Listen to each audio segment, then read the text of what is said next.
Thanks for saying hello in the chat. We see all of them. That's right. We love that, by the way. We love that. Sometimes we get a little bored backstage, we're like, come on, someone liven up the conversation.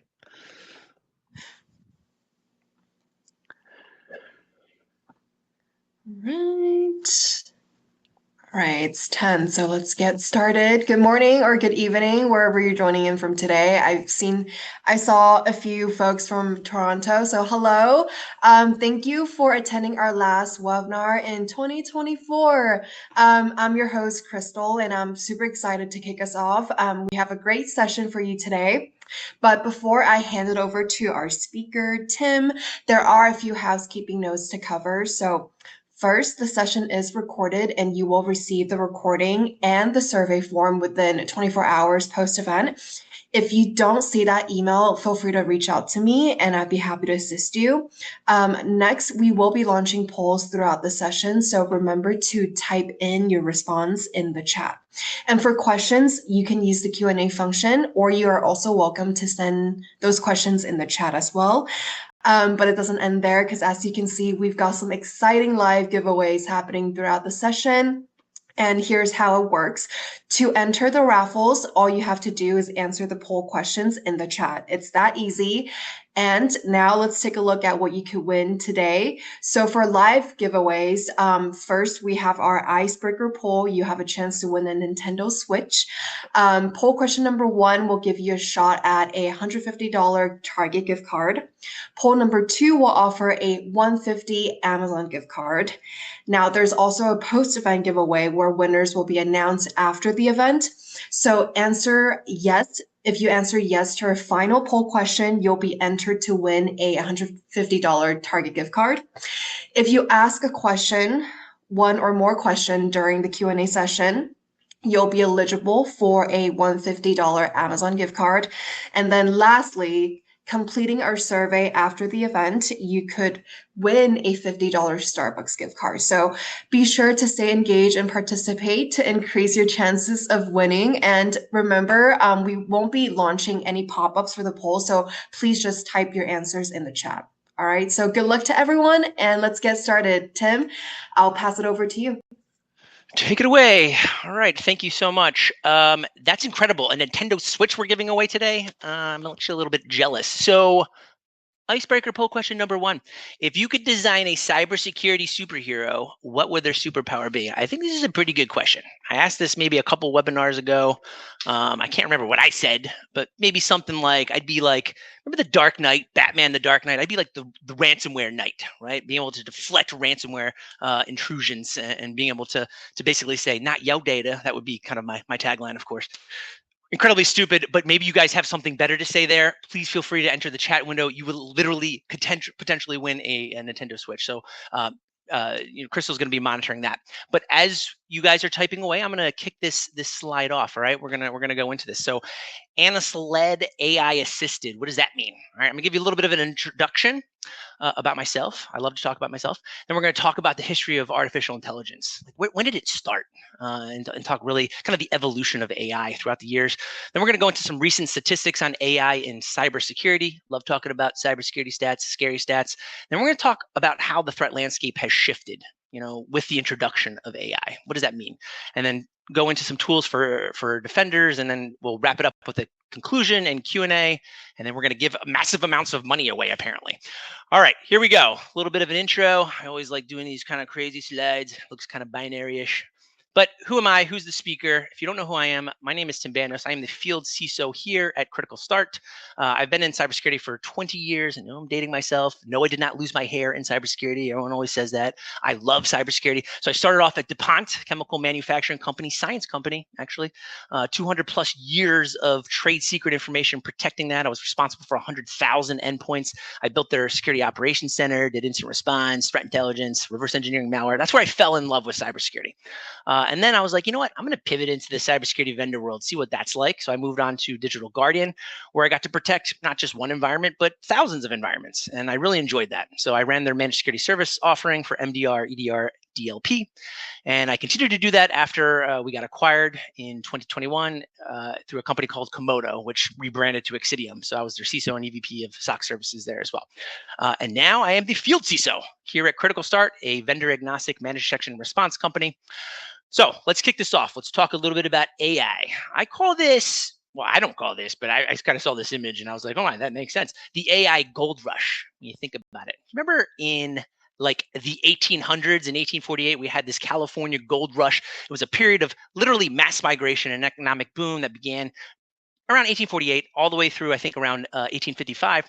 But there were massive amounts of individuals and prospectors flocking west, right, in hopes of striking it rich. And we're seeing that today. But this is like the new world, right? Everyone's flocking towards AI. How can we leverage AI? How can I automate my Amazon selling business?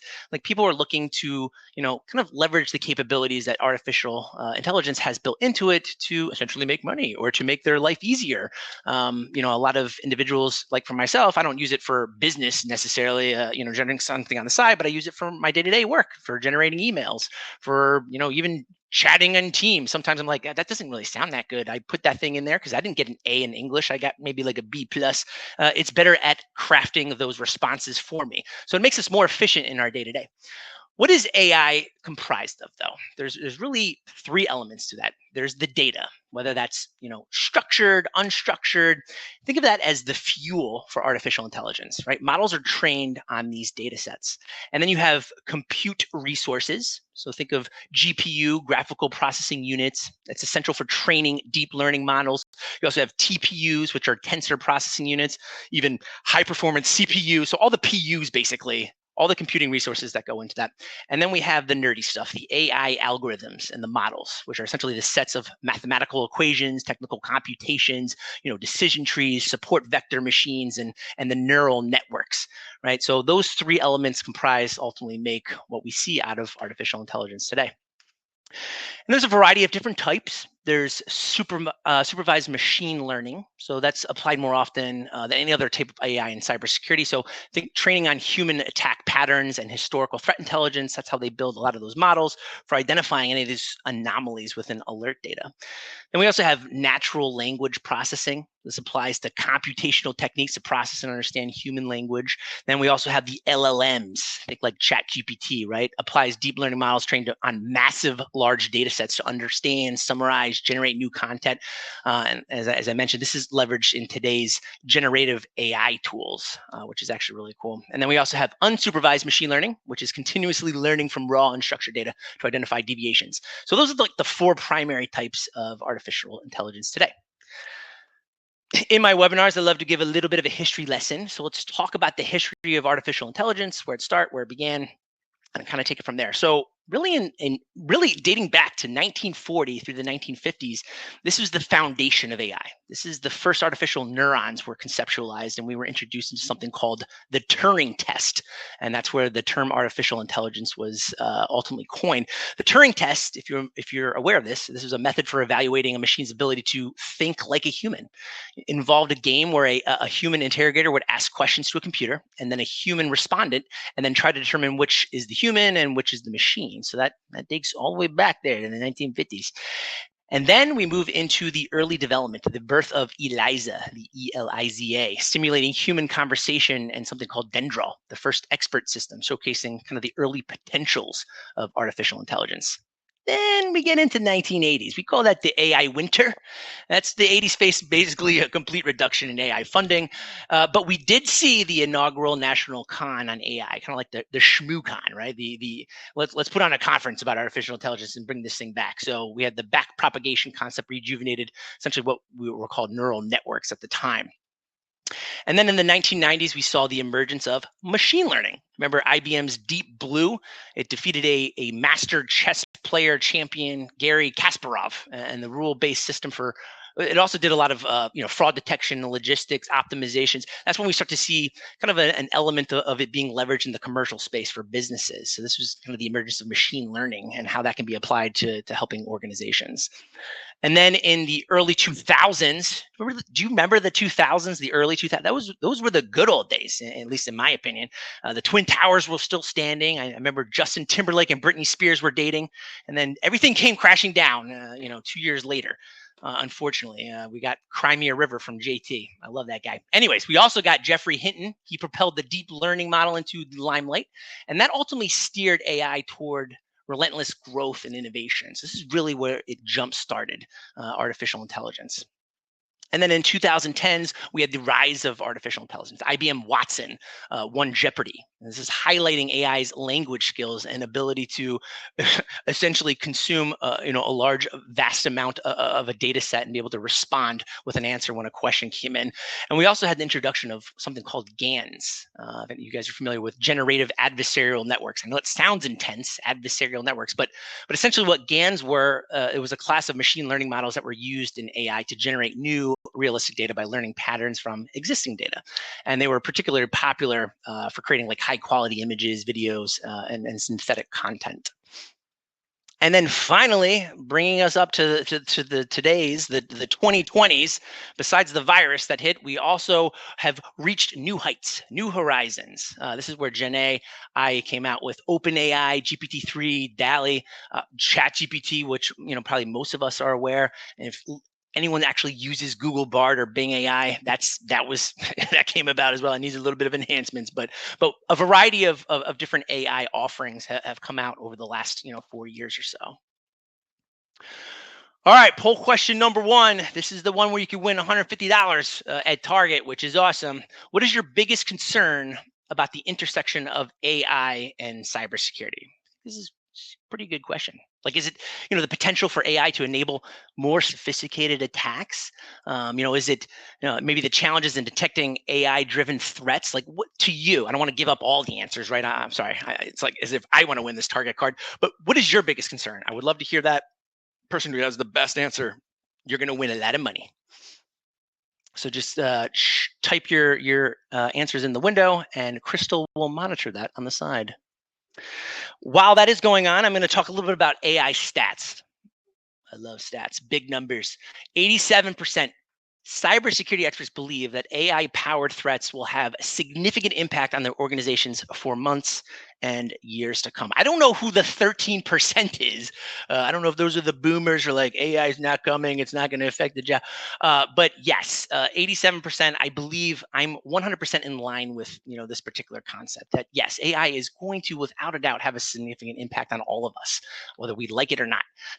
And then we look at kind of generative AI. Is it a friend or is it a foe? And I love this stat because it's right down the middle. You have 43% of respondents saying it's, defenders are going to benefit the most. And then you have 45 of them saying adversaries are going to benefit the most. And then you have that in between, of course, the 12% that they're going to ultimately cancel each other out, which is an interesting kind of position on that, right? I think as adversaries get better, so will defenders get better. It's always this arms race of us attempting to catch up, but who's going to come out on top? And I think that's ultimately the question. But this is, where it's going, right? I think we're right down the middle. So what's some top generative AI cybersecurity use cases today? 39% say identifying risks. I think that's really important. Threat intelligence analysis, threat detection, prioritization. I think maybe some of the largest, movement in that threat detection space and prioritization area, right? Ability to triage massive amounts of alerts and kind of reduce it to a more refined set for an analyst to review. But then also summarizing security data. I mean, who wants to read a 50-page white paper that was put out by Palo Alto? Nothing against them. I love Palo Alto, but you know what? I want to feed that thing to ChatGPT and give me some key points. I want to summarize that thing because I literally don't have time to read 50 pages. Or even YouTube. Sometimes I get pinged these 45-minute YouTube videos. I don't have time for 45 minutes. We leverage technology now to summarize that. Give me bullet points. I'm a faster reader, and that's where we're at today. Unfortunately, maybe it's better to watch those things, but for me, I find it to be more efficient to get everything summarized so I can read it and make it more effectively. But yeah, this is the kind of the top use cases. And I think this is important, right? Especially identifying risk, because it's all about managing and balancing risk in an organization. And that's ultimately what CISOs need to contend with on a day-to-day basis. And then some additional top generative, AI use cases. It's around security hygiene that, that talks about, risks and risk reduction, data enrichment of alerts and incidents. As incidents and alerts come into the queue, how do I enrich that data with additional contextual information for my security analysts, making their jobs a little bit easier? 26% say internal communications as well. Communicating with our fellow employees, have you. And then we also have a couple other things like malware analysis, creating new detection rules, threat hunting. The detection rule thing is interesting because even if you go to ChatGPT and you're like, hey, come up with like a Splunk alert that does this and that and finds a base64 encoded string, like it is impressive what gets spit out in these AI capabilities, because that just saved me maybe 10-15 minutes of time. Right. So if you think about the efficiencies of just something like that alone, without a doubt, kind of this AI feature set is really helping all of us, kind of become more efficient. We talk about top use cases by generative AI and threat actors. So the bad people, 32% make existing attacks more effective. 28% said increasing the volume of existing attacks, or 23 creating new types of attacks, and then 17% around reconnaissance. The existing attacks being more effective makes sense. If you think about, for example, the phishing use case. I don't know if you've ever triaged a phishing email from 2005 or 2008, but they were incredibly bad. I mean, I would literally have to go to Sally in accounting and ask her, why did you click on this link? It literally is complete broken English. It is clearly a fake message and email. Well, today, those emails are crafted perfectly. Like they write emails better than me. And that's what we're seeing on a day-to-day basis now is these, AI generated phishing attempts, because it makes it look like it's a legitimate message. So it's becoming more and more difficult, for employees to do the right thing. I think employees want to do the right thing. We do a lot around security awareness and training and making sure that they can spot phishing. But the thing is, once again, it's becoming harder. So, no longer can I be like, okay, Sally. I mean, now you're like, okay, I feel bad. I'm sorry. Yeah, this makes sense. I can understand how this, kind of went under your radar. So I think this is, incredibly important just to understand that, as they get better, we too also must get better. Moving on. Top uses of generative AI by threat actors. So we talked a little bit about some of the things that they can do, but this is what we're seeing now in the field. AI-powered attacks. We just talked about that. How they're leveraging AI to kind of further their cause and execute on their actions on objectives. Also, cyber extortion, data breach, ransomware, system compromise. These are the things that we're seeing as use cases by the various threat actors, that are out there. And whether this is state-sponsored threat actors, whether this is ransomware campaign operators, this is what they're using artificial intelligence for in order to infiltrate an organization and take off. If we think about even just reconnaissance in general, recon, a lot of times threat actors just look for open doors within an environment. Like what environment can I target? What is open for me to exploit a particular vulnerability?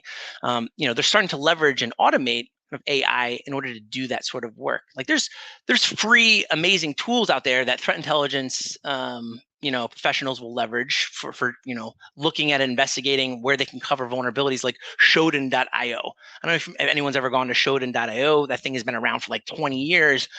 But that thing also exposes massive vulnerabilities out on the internet.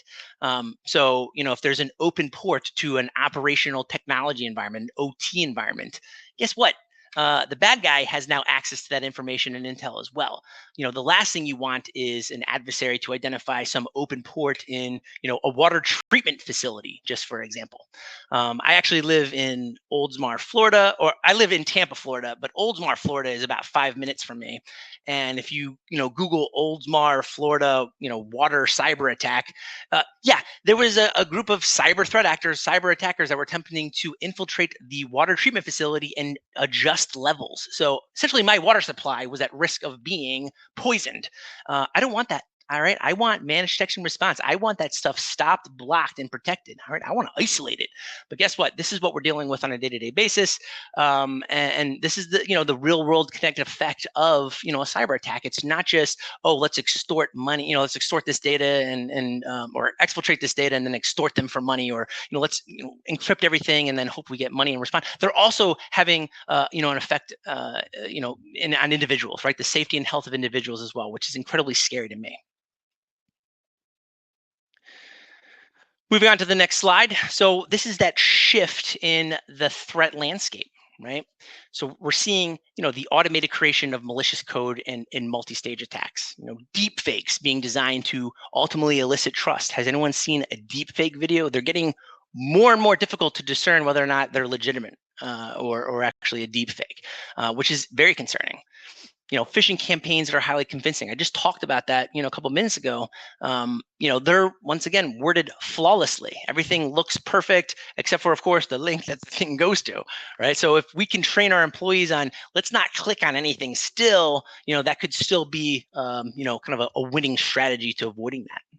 You also have CAPTCHA breaking AI techniques, which, to be honest with you, I'm kind of happy about. I hate CAPTCHA. I don't know about you guys, but when it asks me for that stoplight, like show me all the stoplights in this photo, and there's like one stoplight that's like not even a millimeter in the theater, like that counts. You got to click on that thing. I cannot stand CAPTCHA, so I hope they do break it, and then we can come out with something better.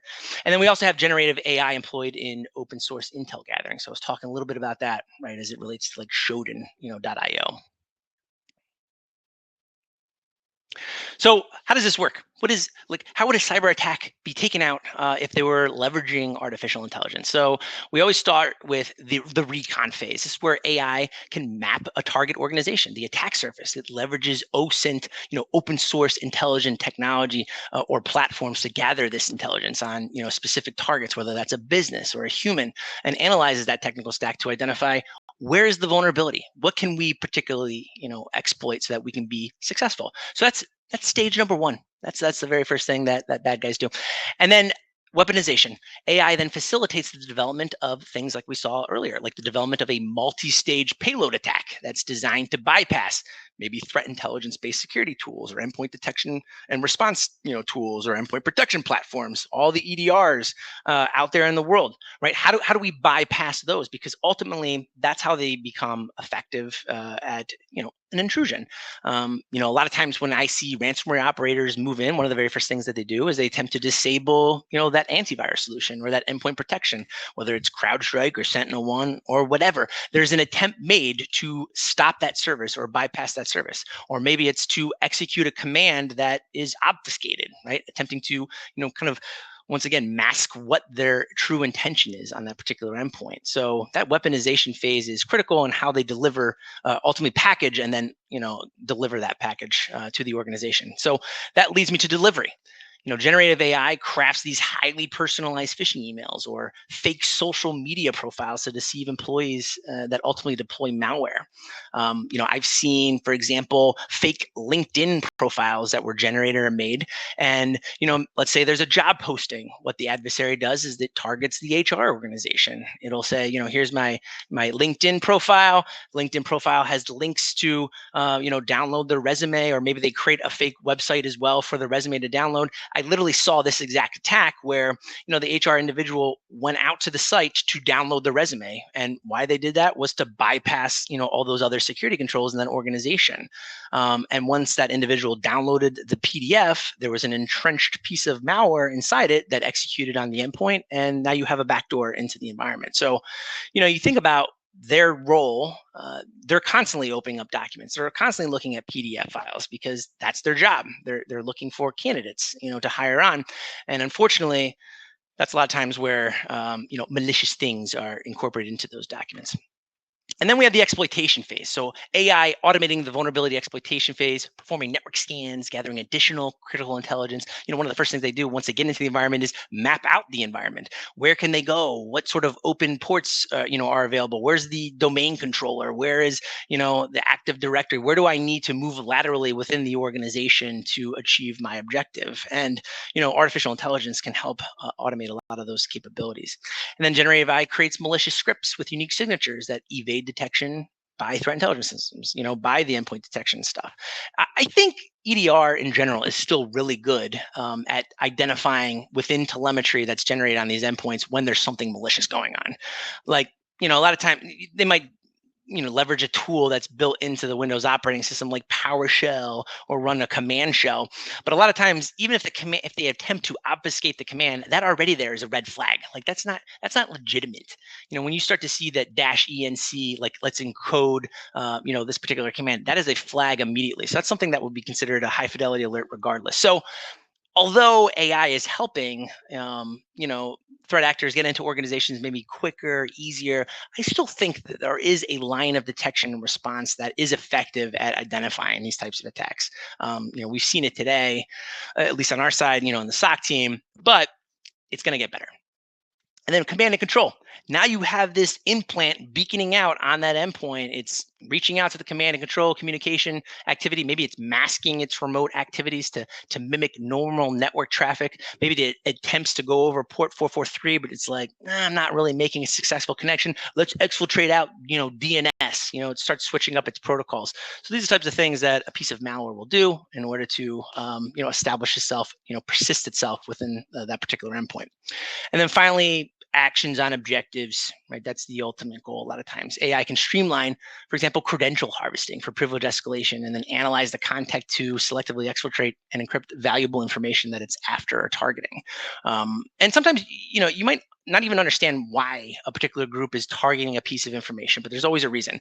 Like I worked this one case where, a set of ransomware operators came in, they moved laterally within the organization, and what they targeted was initially disaster recovery documents, IT security policy information. So basically what I was trying to do was understand, okay, if they were to run into a ransomware attack, how would they restore? So the ransomware, they're trying to be a couple steps ahead of the good people, right? And essentially kind of cut them off. So that's why they actively go after that type of information. So to make sure that they cover all their bases, so that they can secure, hopefully, funding after they've completed their ransomware campaign. All right, so I think this ultimately leads to the question. This was once said by a very wise field CISO. Don't rely solely on technology to safeguard your organization. Instead, explore how AI can enhance and support your security operations center. Like I said, I've been doing this for a very, very long time. I've spent millions of dollars in cybersecurity technology when I was, running my own, security program as a CISO or even a director of cybersecurity. And they always get in. They always bypass whatever shiny tool that I just bought. So it's not about just the technology, it's layering in everything else. It's layering in that people, the process, making sure that you can minimize initial detection, initial infection to detection times, reducing kind of the mean time that they do somehow get into your organization, because there's always going to be an individual that clicks on that link, or someone who picks up a USB in the parking lot and for some reason wants to plug it into their laptop. That still happens. So how do we prevent and protect against, kind of that human behavior? And a lot of times it does come down to monitoring and being able to put as many safeguards that we can in place. And artificial intelligence isn't going to solve all of that, if that makes sense. And it leads me back to that story that I mentioned a little bit earlier, right, around Gary Kasparov and Deep Blue. So in 1997, you had that chess grandmaster Gary Kasparov. They played. He lost to IBM's famous AI machine, Deep Blue. But what you might not realize is that Kasparov was actually winning against Deep Blue during that time, and Deep Blue made an unusual move, which ultimately confused Kasparov, and he lost his rhythm and ultimately the game. So Deep Blue's unorthodox move, however, it was not a calculated step to trip up Gary. Instead, it was later discovered that Deep Blue ran into a bug and made a random mistake, essentially, and it wasn't some thought out, meticulous move. So although Kasparov should have been on his game and should have focused, ultimately this was one based on a bug. So AI is also prone to, potential bugs, potential, downfalls, right? So, although it was hailed as a milestone in the evolution of AI, that bug influencing the outcome of the game, it should be still a cautionary tale of not putting all of our eggs into the AI basket. Sometimes you have to think and act outside the box, like the error in Deep Blue, and not just based on some predefined set rules that are out there to win that game. So, in other words, what I'm trying to say is, let's not get caught up in the hype around AI and machine learning and assume that it's ready to replace our SOC teams. We need to think about, obviously the negative sides of that as well. So Let's talk a little bit about areas where cybersecurity AI will impact the most. Number one, improving threat detection. We talked a little bit about this, but the ability to do threat detection and analysis. You have machine learning algorithms, looking at massive volumes of cyber alerts that are coming in to spot potential indicators of compromise, and sometimes it might have greater accuracy, kind of in weeding through a lot of those false positives and bubbling up kind of the patterns or anomalies that might be missed. So that is a huge benefit. Kind of improving the threat detection space is something where I'm going to see, I believe we're going to see some of the largest improvements. Identifying, exploitable vulnerabilities. This is incredibly important. Now, of course, Qualys and, all the tools out there do a great job of identifying when we have, open threats to our environment, but, prioritizing that and making sure that we're focused on the right things, that's important too. We need to be able to not only identify, but also prioritize what vulnerabilities we have within our environment. Automating low-level repetitive security tasks. I think that's going to be one of the biggest things too for a lot of organizations just starting out is, how can we automate some of this stuff where, we're not relying entirely on artificial intelligence, but it helps us focus on other things that matter. Maybe just strategy or focusing on, once again, the alerts that, we need to particularly focus on. Like AI is not going to, you're not going to get AI to automate the entire incident response process. I mean, I almost think that's impossible to do that. You're going to need some level of human interaction throughout the various points of an IR engagement. But can it help kind of do some of that repetitive security tasks, whether that's, the data collection component and parsing the information forensically, and then we do the analysis, component of that?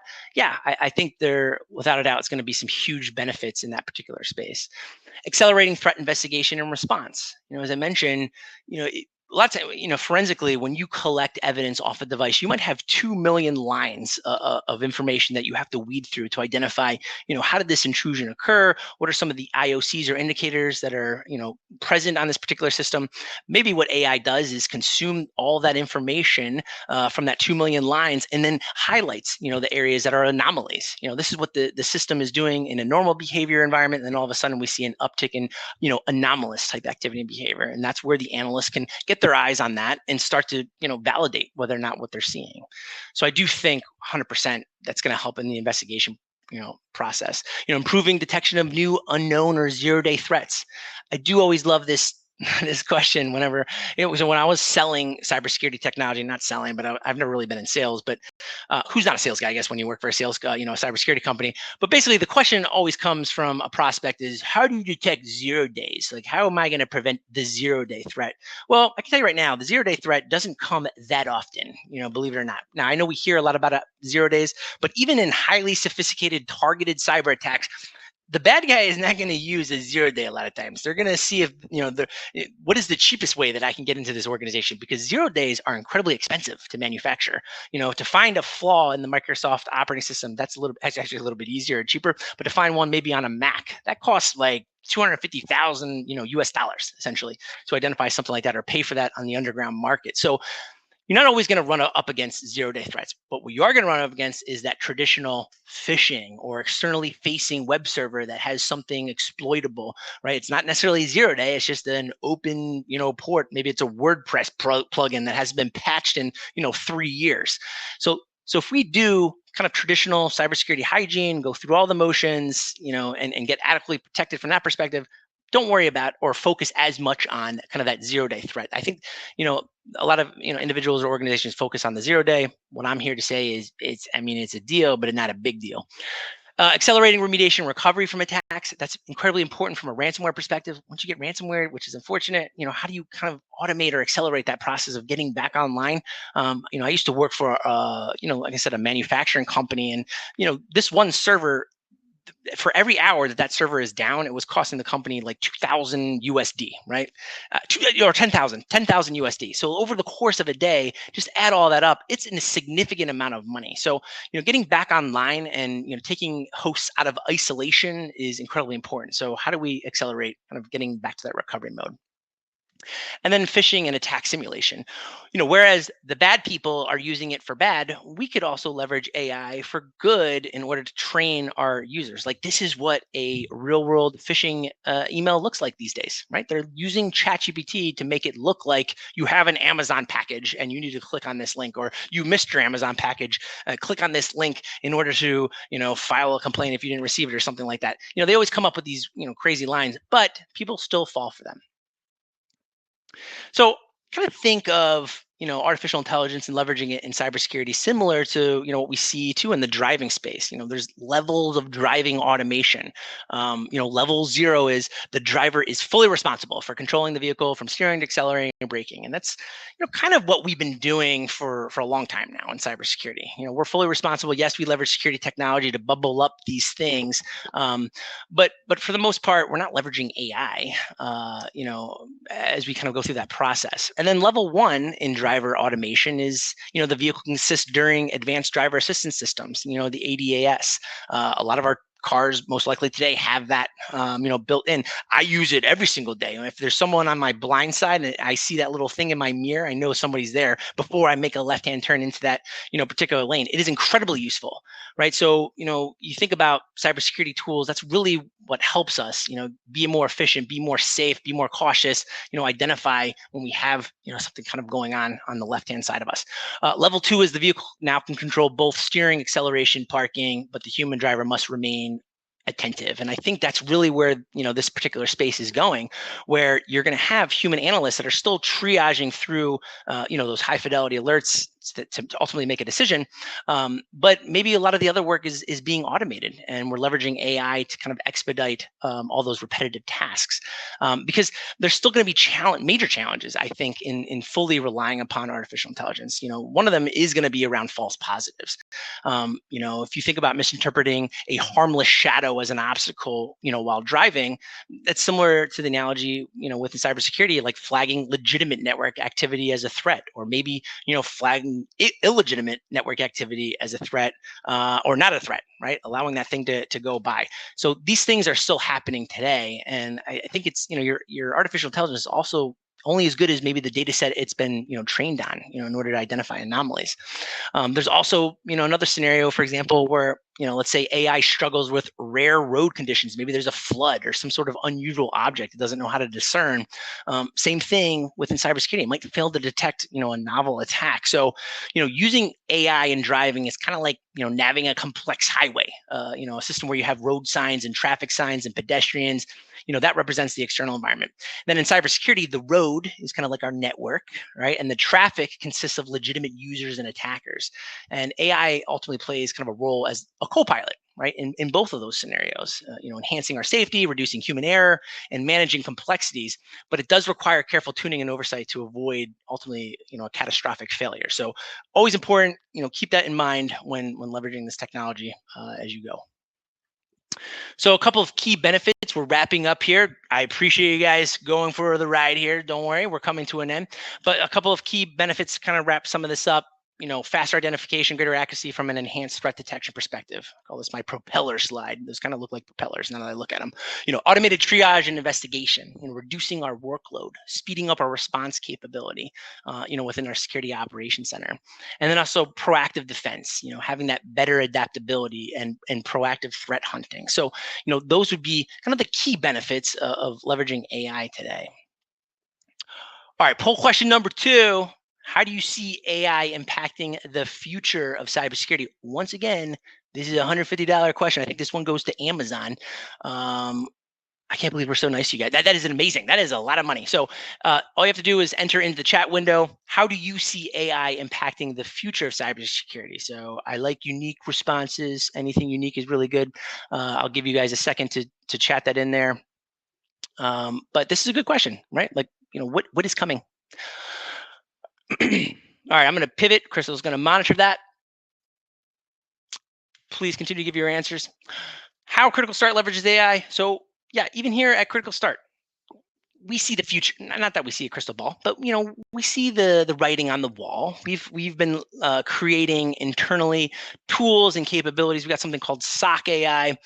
ultimately that enhances our analyst efficiency, right? By handling kind of these routine low-level, alerts autonomously, it frees up our analysts to focus, on more, high priority items, high priority threats, increases, our overall productivity time and reduces our mean time to detection, our MTDD, and our mean time to resolution, because that's our goal. If something fails from an endpoint detection and response perspective, let's say Microsoft doesn't do its job or CrowdStrike doesn't do its job, MDR is the last line of defense. The eyes on glass are the last line of defense in order to identify something is in the environment. Because the longer that doesn't get observed, that's the longer dwell time that you have that adversary in the environment. And a set of ransomware operators, it could take them a couple hours and they're done. And that's very quick. So it's incredibly important. Maybe even hours. I've actually seen them in like 25 minutes to something. But really, it's important to be able to be as quick as you possibly can to triage, what matters. And we're starting to leverage a lot more of that internally here. And we're also building a lot of tools internally to make that process a lot faster and more efficient for our analysts. So that's ultimately why we named this Analyst-Led, AI assisted. And this is also an AI generated image. We don't have a bunch of bald people here, I don't think. That's a lot of bald people, actually. And I love bald people. But yeah, how cool is AI generated image? I don't know if you guys updated, if you have an Apple device, we have that new Genmoji thing. I've been creating like emojis all day. I find it hysterical. So if you haven't got the latest iOS update, it is pretty funny. All right, so let's wrap this up. Just a couple of quick tips to effectively aid the defenders. Tailoring security measures to the organization's unique characteristics, such as users, infrastructure, and assets. This is like a CISO recommendation, CISO level, right? So as you integrate AI and its capabilities, make sure that you're tailoring it to your organization as well, right? You don't want to impact business, user operations or end user, productivity. So it's really important to aid our workers. Avoid disrupting those operational workflows. Provide transparency in decision making. Collaborate with teams to streamline tasks like alert triage. I think that's incredibly important, as you work inside a security operations center, and then also seamlessly integrating with the broader security ecosystem while empowering humans with data-driven insights. So there's a couple of quick tips to aid our defenders, and to kind of wrap this presentation up, just a couple quick key points on some of the things that we talked today about. AI is a great way to automate many decision-making processes about cybersecurity. I think we beat that one, beat that one to death, because that is exactly what artificial intelligence is ultimately designed to do. It's about making us more efficient. It's about making us more effective so that we can focus on other tasks. AI will also be limited in its ability to replace human intelligence. I do believe this, right? In an area that's changing as rapidly as cybersecurity and threat identification, I do think obviously AI is going to help us, but I don't think it's going to replace us, in that particular space. Maybe one day. I could be wrong. I could be wrong, but I still think it's going to be more of an AI assisted, sort of transition. And then it is often not possible to train a machine in advance to recognize completely unknown patterns. Right? It's incredibly difficult for machines to sort out the signal from the noise. Whether that's staying in line with what normal network traffic or behavior looks like to evade detection. I've seen that as well, where you'll see legitimate looking activity, maybe an IT support individual, PS execs laterally across the environment. But guess what? That's actually a bad person. They're leveraging that IT admin's machine because they targeted them, and then they're leveraging tools built on that machine to move, lateral within the organization. That might look legitimate in normal traffic, but it's actually not. One time when I caught that, I think this was around 2012 timeframe or 2013. We were collecting EDR type telemetry, but I did see PS exec activity laterally, but it was going to a subnet I've never seen that particular individual go to. So having that contextual information as well, like I knew that IT admins only focus on that segment of the network, but they were going to a completely different one. And without having that contextual knowledge, right, or maybe AI wouldn't have been trained on that particular set of knowledge, they would have missed that. So I will say humans for the win on that one. I don't know if AI would have done better than myself, but I will say that is incredibly important, right? It's also understanding your environment too. And then finally, examining, recent incidents, engaging in cybersecurity forums, deploying honeybots, conducting red team exercises. These are all valuable practices that ultimately can serve as a foundation for an AI-driven defense. However, training AI with all this data is a very complex process, and it's going to leave room for many, many gaps. So In conclusion, although I have high hopes for artificial intelligence, and I think a lot of organizations need to focus on that going forward because it is the future, I also feel very strongly that it's going to be more AI assisted and an analyst-led type organization that you'll find yourself in. Okay, so let's do one more poll question.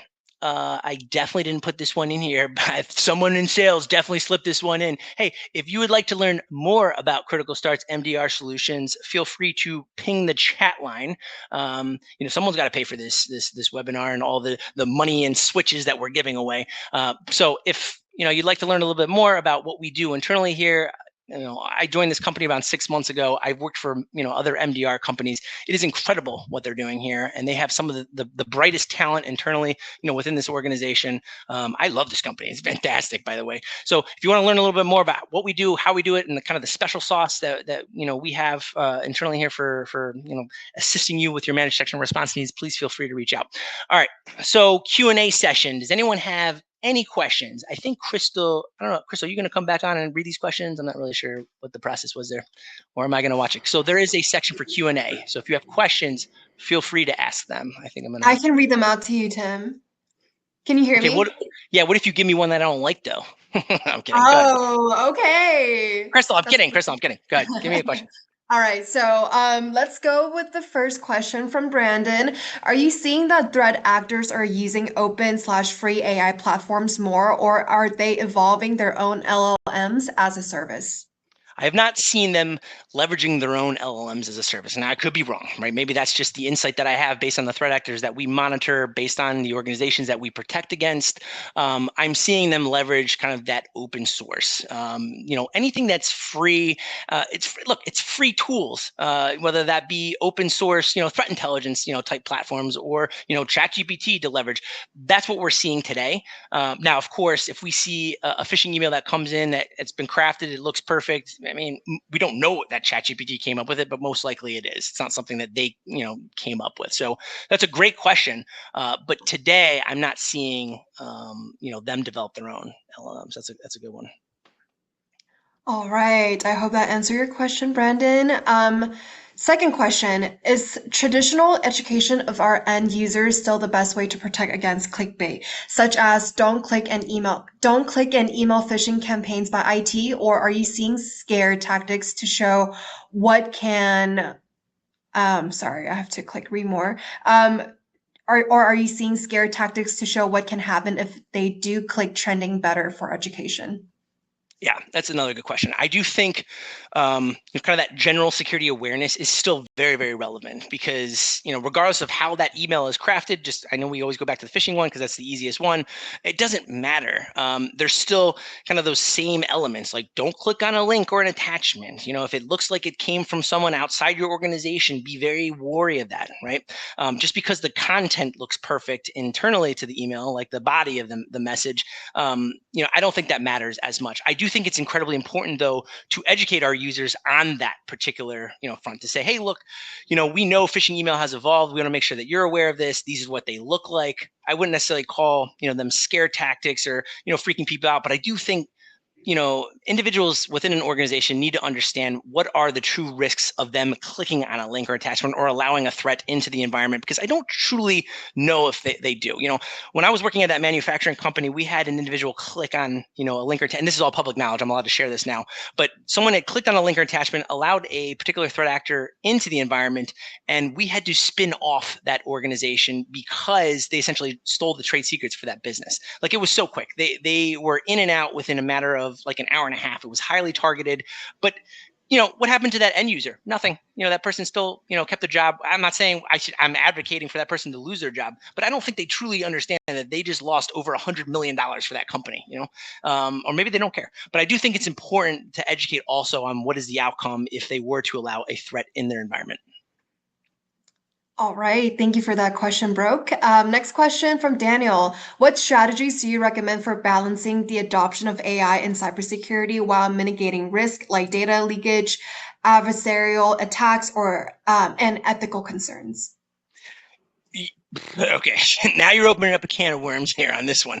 I 100% there needs to be guardrails that are set up for any sort of AI usage internally. Because the problem with AI is you could upload a PDF document to ChatGPT, and maybe you have sensitive information internally, right? That's contained within that document, and now that document is owned by ChatGPT, right? It's out on their servers, and you now have released information, out to the public. Now, ChatGPT would have to be infiltrated to obviously find that particular document. But once again, I do think it's important to, once again, guardrail what individuals within an organization are allowed to do with AI platforms, and whether that's, enforcing technological controls on them. Maybe it's, specific sites that they're allowed to go to, or these are the specific tools that we can use, internally. I think trying to make sure that it is as internal as possible, where you're confining what actually leaves the organization, is going to be the ultimate goal. Because the last thing you want, once again, is to leak sensitive data or information to the outside, because that's the scariest thing. Awesome. Next question from Doug. Do you see AI being able to replace security tools and adapt on the fly rather than wait for updates? Not necessarily replace security. I think you're always going to have those base security tools. I think those tools are going to be enhanced with AI capabilities.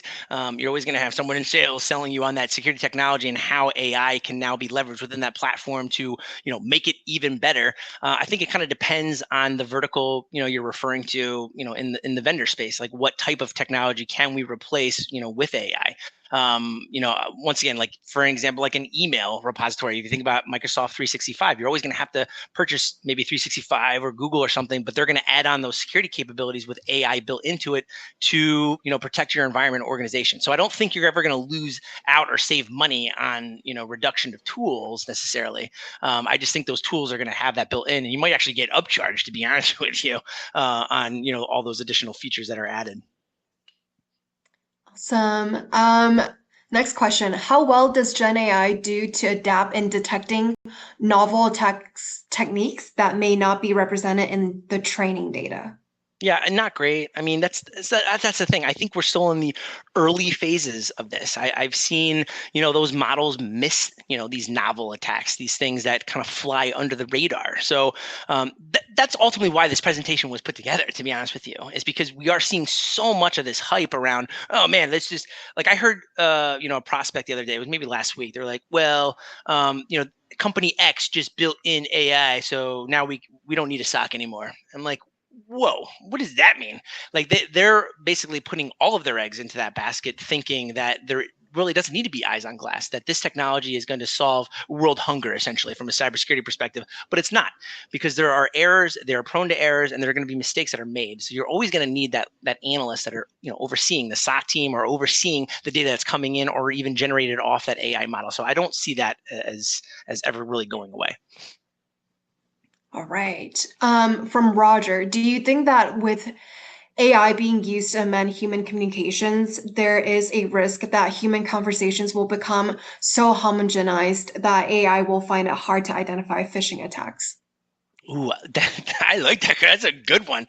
I mean, yes and no, right? I think even just conversations that I have, I already recognize when I know another fellow employee has leveraged ChatGPT clearly, because I know they don't talk like that. I mean, I think there's ways of picking up too on when AI has been leveraged, right? Whether that be ChatGPT or name whatever, and then you got to think about models now being trained on that. So yeah, I think there could be a potential risk there, where the training gets to the point where it misses some of those things, or doesn't detect those types of attacks. That's a really good question.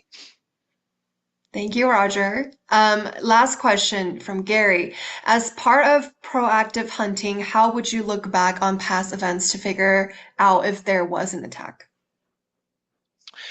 Yeah, like proactive hunting. So I guess you have to. Okay, threat hunting is. I love threat hunting, and it kind of depends on how you define threat hunting. A lot of times, maybe someone defines it as looking historically at alerts and going through alerts. I don't define that as threat hunting, right? Whether that's high fidelity alerts, those are you should have triaged those alerts at the time. Threat hunting could be collecting, for example, the shim cache, the application compatibility cache inside an endpoint, and forensically look back on all historical process execution execution. I know we're getting a little nerdy here, right? But being proactive in collecting, for example, all of that data, you can identify when you've had, previous or historical intrusions.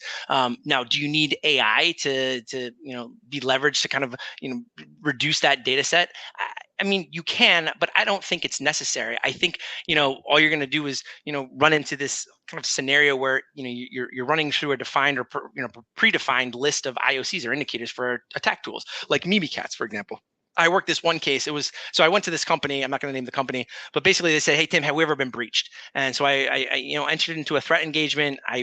That's one of the first things that I did was collected that cache, and I had identified that 2 years prior to them, me coming in, that they had executed all these different adversarial tools, whether that be PowerShell exploit or just well-known cybersecurity or cyber threat tools.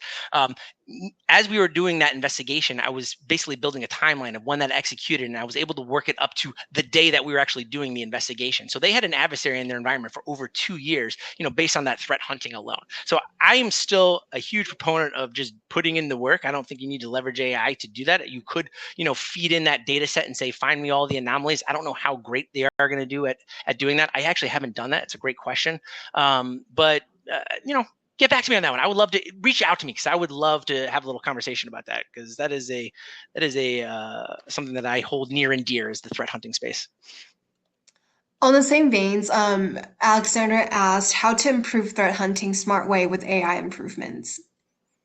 Yeah, I think we're still waiting for that. I don't think tools are out there yet that all that can be consumed by us as defenders yet in a way that I'd like to see it, right? I mean, once again, I don't want to feed all this data externally as well. You also got to think about the content that you are inserting into these platforms, because the last thing, once again, you want to do is release sensitive information into these platforms. So I think once we get to kind of a scenario where it's a little bit more secure, we know where that data is going, we can redact that data or bring it back that data or delete that data from that repository as we have it ingested into the into the AI. I just don't think we're there yet, personally. Awesome. Well, that is all of our questions. If you think of any, we still have a few more minutes for Tim to answer. But for now, I like to announce all of the winners for the live giveaway portion. Nice. So for our icebreaker poll, winner is Daniel Gross. Congrats. Poll number 1 winner is Susan Williamson. Congrats. Poll number 2, the winner is, I'm sorry if I'm pronouncing it wrong, but Sariba Dawan, congrats. And again, that is for our live giveaway. Remember that we are still announcing the post-event giveaway, where winners will be announced via email. So that is all for the giveaway portion. I hope that was fun. And I hope you all walk away with valuable takeaways from Tim. And a huge thank you to Tim for sharing your insights. Tim, do you want to give a quick closing remark, since it's the end of the year and people will spend an hour with us before the year end? Yep. Hey, I just want to thank everyone again. I know time is valuable. I appreciate you not waiting for the webinar, pre-recording to come out and then have AI summarize it for you. So I appreciate your time that you spent here with me today. I'm going to be hosting a variety of webinars in 2025, so please stay tuned, and I'm looking forward to the new year. Thanks again, everyone. Thank you. Well, with that, I will conclude today's webinar. Once again, thank you everyone for joining. I hope to see you at one of our future events. So happy holidays and wishing you a great year ahead. Thank you.